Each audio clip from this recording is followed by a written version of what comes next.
Dear students, आज मैं second same mechanical एवं सिविल इंजीनियरिंग के छात्रों के लिए सेंटर ऑफ ग्रेविटी के जो आगे के टॉपिक्स हैं उनको पढ़ाऊंगा। आज कल मैंने कुछ चीज़ें पढ़ाई थी कि जैसे सेंटर ऑफ ग्रेविटी क्या होती है, सेंटर ऑफ ग्रेविटी निकालने का मोमेंट का मेथड क्या होता है, कुछ सेक्शन के बारे में भी डिस्कशन कर रहे थे कि मोस्टली जो इंजीनियरिंग सेक्शंस होते हैं वो ये होते हैं: T section, I section, channel section and L section.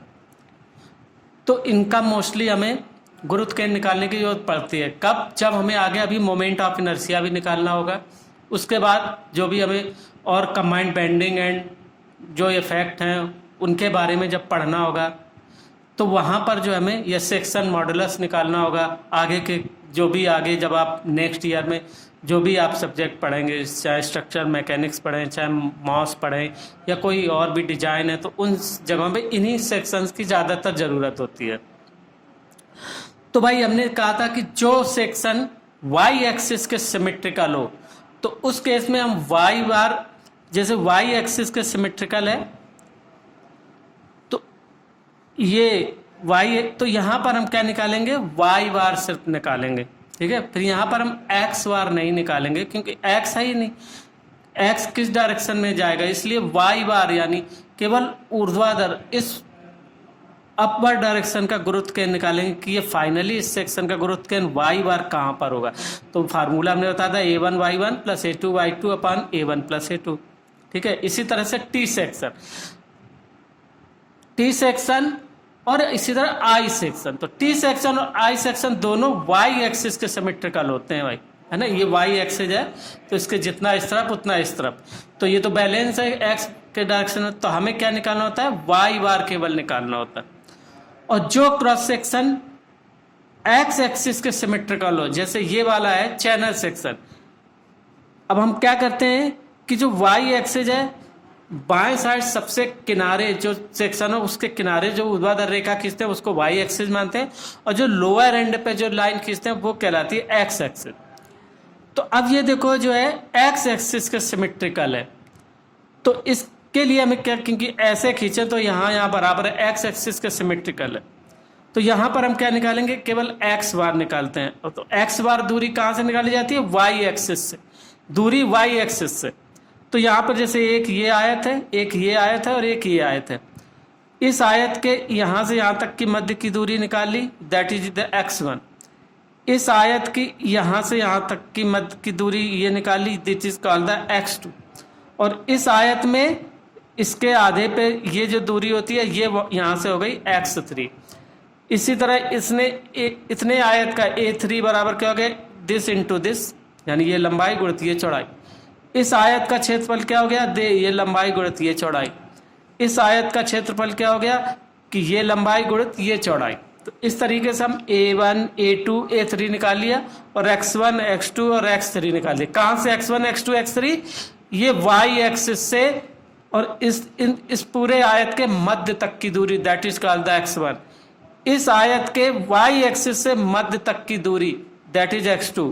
और इस आयत की इसके मध्य बिंदु तक की दूरी y एक्सिस से, that is called the x3। यानी दूरी नापेंगे y एक्सिस से जो x एक्सिस के सिमेट्रिकल है, और उसमें हम निकालेंगे सिर्फ x बार, ठीक है भाई। अब ऐसे सेक्शन जो ना x एक्सिस के सिमेट्रिकल है ना y एक्सिस के सिमेट्रिकल है, जैसे ये L सेक्शन है। अभी L सेक्शन में मान लो हम इसके सबसे किनारे ये y दूरी लें तो ये y एक्सिस के भी, या हम मान लो यहाँ से मध्य बिंदु से ये दूरी लें तो ये सिमेट्रिकल नहीं है क्योंकि इस पोर्शन पे ज़्यादा है, ऊपर कम है, तो ये y एक्सिस के सिमेट्रिकल भी नहीं है। x एक्सिस अगर ले, मान लो हम यहाँ कहीं लें सेंटर में, तो ये अलग है, ये अलग है, तो ये x एक्सिस के भी सिमेट्रिकल नहीं है। तो इस केस में क्या होगा? तो सबसे पहला काम तो ये होगा, इन आयतों की एरिया तो निकालना ही निकालना। तो इसका एरिया क्या होगा? ये दूरी गुणित ये, इसका एरिया क्या होगा? इतनी दूरी गुणित ये, ठीक है। a1, a2 तो निकाल लिया, ये तो आयत बना के निकाल लिया जैसा हो, या कोई और सेक्शन बन रहा हो, कोई ऐसा हो कि इसमें एक त्रिभुज भी बन रहा हो, कुछ और बन रहा हो, यानी एक रेगुलर सेक्शन बनना चाहिए ज्योमेट्रिकल शेप जिसका एरिया हम निकाल सकते हो, ठीक है भाई। उसी में हम बनाएंगे इसको इस तरीके से। अब हमें क्या करना है कि इस वाई एक्सिस से इसके हाफ की दूरी है x1, इस आयत के हाफ की दूरी ये this is called the x2, इतनी दूरी, ये यहाँ से यहाँ तक की दूरी जो y से नापेंगे। और जब x से नापेंगे तो इसके हाफ की दूरी कितनी होगी, ये y1। और यहाँ से क्या होगा कि इसके हाफ की जो दूरी है वहाँ तक से और इस एक्सिस तक की दूरी that is called the y2। यानी y1 y2 जैसे अभी हमने यहाँ बताया था, इस आयत के लिए तो इसके मध्य बिंदु से नीचे लोअर, सबसे लोअर पे एक्सिस डायरेक्शन मानते हैं, एक्स एक्सिस मानते हैं, तो यहाँ तक की दूरी y1, इस आयत के मध्य बिंदु से और यहाँ तक की दूरी y2, और इस आयत के मध्य बिंदु से और यहाँ तक की दूरी x axis say that is y3। यानी दूरी एक्स एक्सिस से निकालें, यानी y दूरी एक्स एक्सिस से और x दूरी y एक्सिस से निकालने। तो इस तरीके से हम सारी दूरियां निकाल लिया। तो x बार बराबर a1 x1 plus a2 x2 plus a3 x3 and so on so upon a1 plus a2 plus a3, और y बार बराबर a1 y1 plus a2 y2 plus so on so upon a1 plus a2। तो इसका मतलब ये अगर sections कोई आते हैं, कोई न्यूमेरिकल अगर इनका करना है आपको, तो आप देखेंगे कहाँ कहाँ से कितनी कितनी दूरी दी हुई है और कौन किसके सिमेट्रिकल है। तो कोई बहुत ज़्यादा याद नहीं रखना, टी और आई सेक्शन वाई एक्सिस के सिमेट्रिकल होते हैं, चैनल सेक्शन एक्स एक्सिस के सिमेट्रिकल होते हैं, एल सेक्शन किसी के सिमेट्रिकल नहीं होता, तो इसमें दोनों निकालनी पड़ेंगी। तो और एक्स एक्सिस लोअर एंड पे मानते हैं और वाई एक्सिस सबसे बाएं और जो मैक्सिमम जितना पॉसिबल हो सकता है। अब मान लो थोड़ा सा इसका यहाँ से ऐसे निकाल दें, मान लो जेड सेक्शन बना दें, तब यहाँ पर मानी जाएगी इतने पोर्शन को माइनस ले लिया जाएगा, फिर ऐसा नहीं कि इस यहाँ से माने, यहाँ मान सकते हैं। तो इस तरीके से ये जो सेक्शंस वाली प्रॉब्लम है ऐसे सॉल्व करते हैं। अब मान लो कोई सरफेस है और उस सरफेस में कोई एरिया रिमूव किया जा रहा हो, जैसे कि एक ये मेटल की प्लेट है और यहाँ हम इतना काट के निकाल दिया, तो अब कहा जाए कि इस पूरे का गुरुत्व केंद्र ज्ञात कीजिए। तो हम सबसे पहले काम क्या करेंगे, इसमें भी जो कटा सेक्शन है वो भी रेगुलर मान देखेंगे और जो पूरा सेक्शन है वो रेगुलर देखेंगे। तो जैसे ये पोर्शन है, क्या है कि ये एक आयत है जिसकी ये चौड़ाई भी है और ये पूरी ऊंचाई भी है, तो इस पूरे का क्षेत्रफल होगा a1 ले लिया इस पूरे का, तो b इंटू एच। जो कटा पोर्शन है इसके ये देखो बेस है स्मॉल b और ये इसकी मान लो स्मॉल h हाइट है, तो ये एक त्रिभुज है, तो त्रिभुज का क्षेत्रफल होता है a2 बराबर b इंटू एच अपॉन 2। तो a1 a2 ऐसे निकाल लिए। अब हमें क्या करना है कि x बार निकालना है। तो x बार कैसे निकालना है कि सबसे इस किनारे पे y एक्सिस लेते हैं और यहाँ से दूरियां निकालेंगे। कैसे दूरियां निकालेंगे कि अब इसके सेंटर की दूरी यहाँ से और इस पूरे के सेंटर की दूरी यहाँ से, ये x1 और इसके सेंटर की दूरी ये x2, ठीक है। तो x1 और x2 ऐसे कैलकुलेट करेंगे। अब वो आप निकालेंगे, कैसे निकालेंगे कि कौन सी दूरी दी हुई है। जब न्यूमेरिकल प्रॉब्लम करेंगे तो कौन सी दूरी दी हुई है, जैसे त्रिभुज का ये बेस दिया हुआ है तो इसका आधा ये हो गया, तो यहाँ से यहाँ तक की दूरी निकालेंगे। अगर पूरा ये दिया हुआ है तो उस हिसाब से ये पूरी दूरी दी हुई है, तो इसके आधी कहाँ हुई, तो ये निकाल लिया x1। इसी तरह y1 कहाँ से होगी कि देखो इस पूरे का हाफ, तो ये x डायरेक्शन ये y1 हो गई, और जो कटे पोर्शन की है त्रिभुज के ये h/3 पर होता है, इसका गुरुत्व केंद्र, त्रिभुज का गुरुत्व केंद्र h/3 पर होता है, तो यहाँ से y2 निकल आएगा। तो ये y2 बराबर होगी h/3, बेस से, ऊंचाई अगर स्मॉल h है तो बेस से। तो ये दूरियां निकालने के बाद, और थ्योरेटिकली समझाना तो ऐसे समझा ले कि इसका एरिया a1 इसका a2, इसका मान लो यहाँ से, तो अब यहाँ से दूरी x1 है और इसकी x2 है, यहाँ से इसकी दूरी y1 है और इसकी y2 है। तो x बार बराबर, अब चूंकि ये कट के अलग हो रहा है तो ये जुड़ेंगे नहीं मोमेंट, अब क्या होंगे, ये घटाया जाएगा। यानी a1 x1 पूरा a1 x1 है और उतने से ये हटाया गया है, यानी minus a2 x2 upon a1 minus a2। उसमें क्या करते थे, a1 x1 plus a2 x2 plus a3 x3 upon a1 plus a2 plus a3। लेकिन अब ये रिमूव सेक्शन है, उतना हटाया जा रहा है, तो एरिया भी घटाया जाएगा और मोमेंट भी घटाया जाएगा। तो इसके फार्मूले इस तरीके होंगे, x बार बराबर दिस वन और y बार बराबर दिस वन, ठीक है भाई। तो ये इस तरीके से ये रिमूव सेक्शन की प्रॉब्लम सॉल्व करते हैं। अब इन सबको करने से पहले हमें कुछ ज्योमेट्रिकल शेप्स हैं, उनके हमें ये पता होना चाहिए कि उनका गुरुत्व केंद्र कहाँ पर होता है, और ये टिप पे याद होना चाहिए, तो कहीं भी हम एप्लीकेशन कर सकते हैं।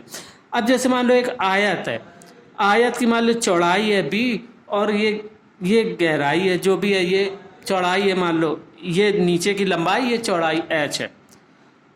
तो देखो x बार इसका होगा इस y से, और ये x, तो y से इधर की दूरी x बार, तो x बार बराबर होगा इसमें b/2, क्योंकि यहाँ से आधे पे, और y बार बराबर क्या होगा, ये यहाँ से y बार अगर लेंगे तो y बार बराबर होगा h/2।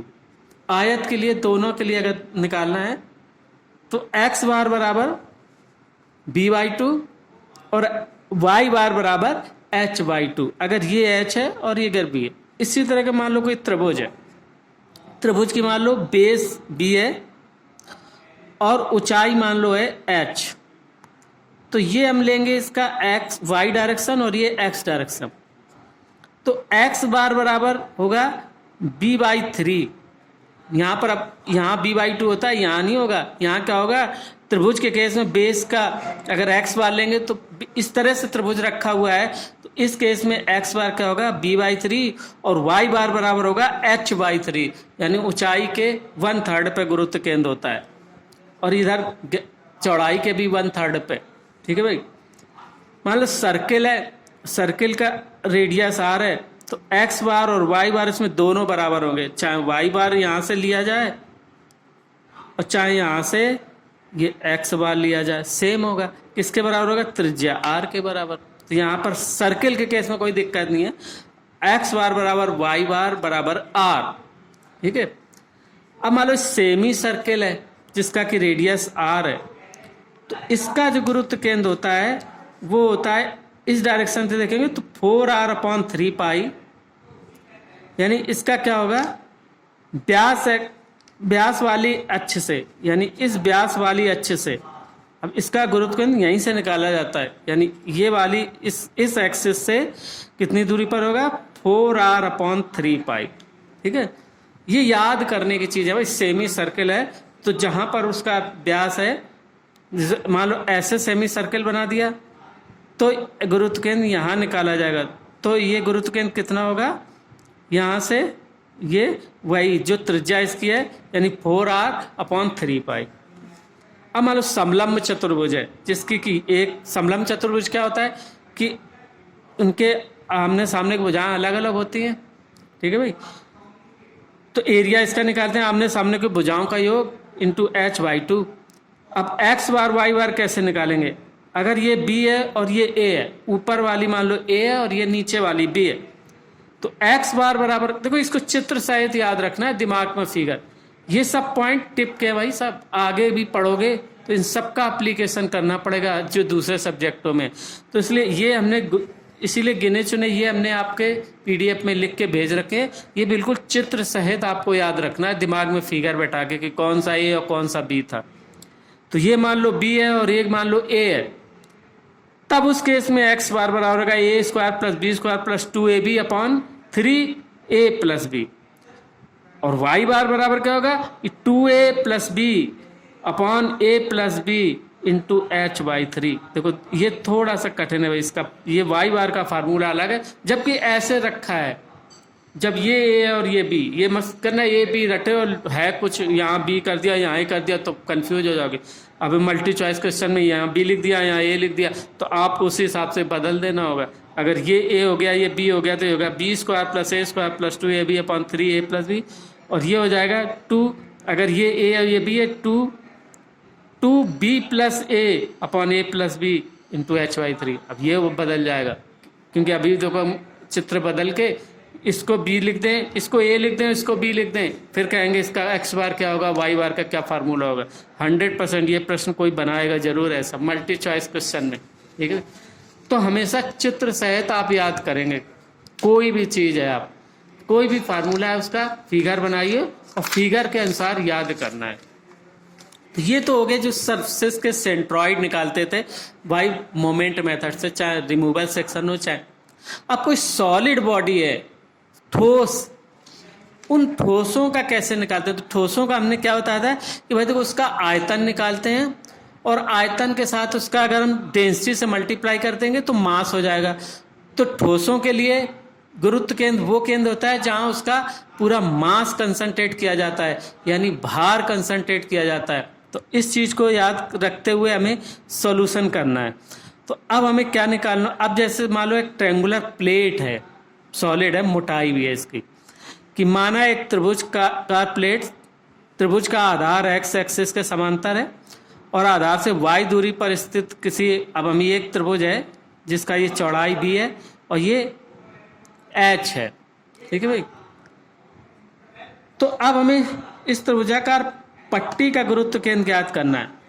ये पट्टी है, प्लेट है, सॉरी, है ना। सॉलिड तो आगे आएंगे, सर्कुलर कोन है, सिलेंडर है, सॉलिड। ये एक कोई त्रिभुजाकार प्लेट है, पट्टी है, तो उसका कैसे गुरुत्व केंद्र हम निकालते हैं, ठीक है भाई।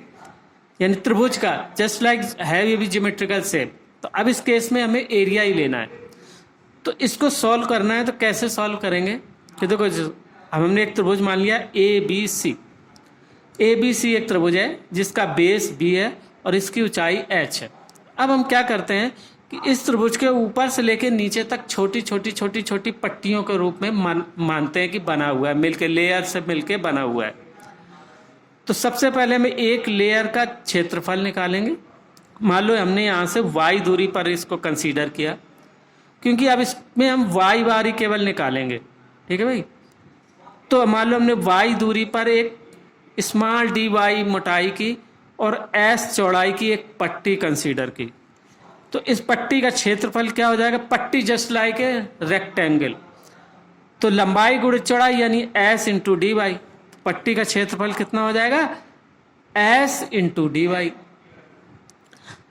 अब परंतु सिमिलर ट्रायंगल पूरा अगर ए बी सी लें और एक छोटा ले लें डी डी डैश सी, है ना, इनसे अगर हम देंगे समरूप, ये समरूप त्रिभुज हैं, तो इनके लिए क्या होगा कि s upon h minus y, यानी ये दूरी कितनी होगी? अगर ये टोटल एच है और हमने वाई दूरी पर पट्टी कंसीडर की है, तो s upon h minus y बराबर बी अपॉन एच, ठीक है भाई। ये ज्योमेट्री में आपने पढ़ा होगा कि बी अपॉन एच बराबर एस अपॉन दिस वन। ये कैसे निकलेगी? एच माइनस वाई से। तो यहां से हमने एस, ये चौड़ाई मिल गई हमें, कितनी हो गई? B h minus y upon h. तो पट्टी का क्षेत्रफल कितना हो गया कि b h minus y upon h into d y, क्योंकि अब ये एस का मान मिल गया ना, तो ये पट्टी का क्षेत्रफल एस इंटू डी वाई था, तो डी वाई तो गुणा करेंगे ही, ये हमें एस का मान निकल आया यहां से, है ना। तो गुरुत्व केंद्र क्या हो जाएगा कि पट्टी का, इस पट्टी का क्षेत्रफल और एक्स डायरेक्शन से इसकी दूरी वाई, यानी A1 वाई। तो वही हमने किया, पट्टी का क्षेत्रफल इंटू वाई, है ना। और पूरे समतल का कैसे हो जाएगा कि ऐसे छोटी छोटी पट्टियां से मिलकर बनना है। कहां से? फ्रॉम 0 टू एच, यानी 0 से एच तक छोटी छोटी पट्टियों से मिलकर त्रिभुज बना है। तो हम क्या करते हैं? उसका इंटीग्रल करते हैं। इंटीग्रल आपने मैथ में पढ़ा होगा, डिफरेंशियल एंड इंटीग्रल। तो फ्रॉम 0 टू एच इंटू पट्टी का क्षेत्रफल इंटू वाई अपॉन पूरे समतल का क्षेत्रफल। तो क्या हो जाएगा? 0 टू एच, जी हमने निकाला था b h minus y upon h into d y into y, पूरे पट्टी का क्षेत्रफल इंटू वाई, और बटे 1/2 पूरी पट्टी का क्षेत्रफल कितना होगा? B into h by 2। ये पूरी पट्टी का क्षेत्रफल होगा ना। ये त्रिभुज का क्षेत्रफल क्या होता है? 1/2 आधार गुणित ऊंचाई, है ना। तो ये पूरे पट्टी का क्षेत्रफल हुआ। तो वाई बार बराबर क्या हो जाएगा कि 0 टू एच, और ये सब जो बाहर निकालिए कैलकुलेशन है डी वाई, ठीक है भाई। कुछ नीचे से कुछ ऊपर के कैंसिल हो जाएंगे। तो वाई बार बराबर इसका इंटीग्रल किया 0 टू एच लिमिट रखी, तो वाई बराबर ये कैलकुलेशन करके निकाला, तो फाइनली क्या निकला? h/3। तो यानी किसी भी त्रिभुजाकार पटल का जो क्षेत्र, जो गुरुत्व केंद्र होता है, वो आधार से h/3 पर होता है। अगर उसकी ऊंचाई h है तो आधार से h/3 पर उसका गुरुत्व केंद्र होता है। तो त्रिभुजाकार पटल का हम इस तरीके से गुरुत्व केंद्र निकालते हैं। कैसे निकालते हैं देखो, समझ लेते हैं, फिर वो तो ये स्टेप तो अपने आप होते जाएंगे कैलकुलेशन। कि मान लो हमने आधार से छोटी छोटी पट्टियों के रूप में मिला माना। अब मान लो किसी समय हमने y दूरी पर एक छोटी सी पट्टी, मोटाई कितनी है dy की कंसीडर की, तो इस पट्टी की चौड़ाई मान लो s है, तो इसका क्षेत्रफल हो जाएगा s इंटू डी वाई। तो s इंटू डी वाई, अब पूरी पट्टी का क्षेत्रफल कितना हो गया 0 to h s into d y. अब s का मान कैसे निकालें, वो हम क्या करेंगे, एक बड़ा त्रिभुज और इस छोटे त्रिभुज को कंसीडर करेंगे। तो ये ज्योमेट्री में पढ़ा होगा आपने कि इसका b अपॉन दिस h, इस क्षेत्रफल के लिए s अपॉन दिस हाइट। ये हाइट कैसे निकलेगी, h माइनस वाई हो जाएगी। तो उसी तरीके से हमने किया, तो ये s का मान निकाल लिया। जब s का मान निकाल लिया तो पट्टी का क्षेत्रफल ये निकल आया। तो पट्टी का क्षेत्रफल जब ये निकल आया तो क्या होगा कि गुरुत्व केंद्र क्या होगा कि इंटीग्रल ऑफ 0 to h पट्टी का क्षेत्रफल इंटू ये y और डिवाइडेड y पूरे समतल का वही, जैसे ना a1 ax upon a capital A, वो a1 x1 plus a2 x2 जो भी कहते हैं ना, a1 y1 plus a2 y2 upon a1 plus a2। तब यहाँ क्या है, पूरा a है और ये छोटी छोटी पट्टियाँ उसको हमने इंटीग्रल में कर लिया। तो इंटीग्रल ऑफ कर दिया, तो इंटीग्रल का मतलब ये हो गया कि सबका जोड़, इंटीग्रल ऑफ b, जो भी ये जो वैल्यू निकल के आई और इसको सॉल्व किया तो इसकी वैल्यू निकल के आ गई कि y बार बराबर hy3। अब हम सॉलिड केस के अगले वीडियो लेक्चर में सॉलिड के कैसे निकालते हैं। सॉलिड में आपके सिलेबस में जैसे cone, cylinder, semi sphere and sphere, तो अब इनका कैसे गुरुत्व के निकालते हैं, यानी सॉलिड बॉडी का, जिसमें कि हम आयतन निकालते हैं और उसका घनत्व तो पता होता है, तो उससे हम इनका भार निकालेंगे और फिर वो केंद्र निकालेंगे जिस पर कि वो भार कंसंट्रेट माना जाए। तो ये आपको नेक्स्ट वीडियो लेक्चर में आपको बताएंगे। और आप वीडियो देखने के बाद जब कमेंट बॉक्स में जो अटेंडेंस भेजेंगे वही अटेंडेंस वैलिड है। ये जो बहुत से लड़के सब बेवकूफ़ी फन कर रहे हैं कि टीच मी ऐप पर मैसेज भेजते हैं, वो मैं बिल्कुल नहीं देखूंगा, वो अटेंडेंस आपकी बिल्कुल कंसीडर नहीं की जाएगी। ठीक है, ओके, थैंक यू।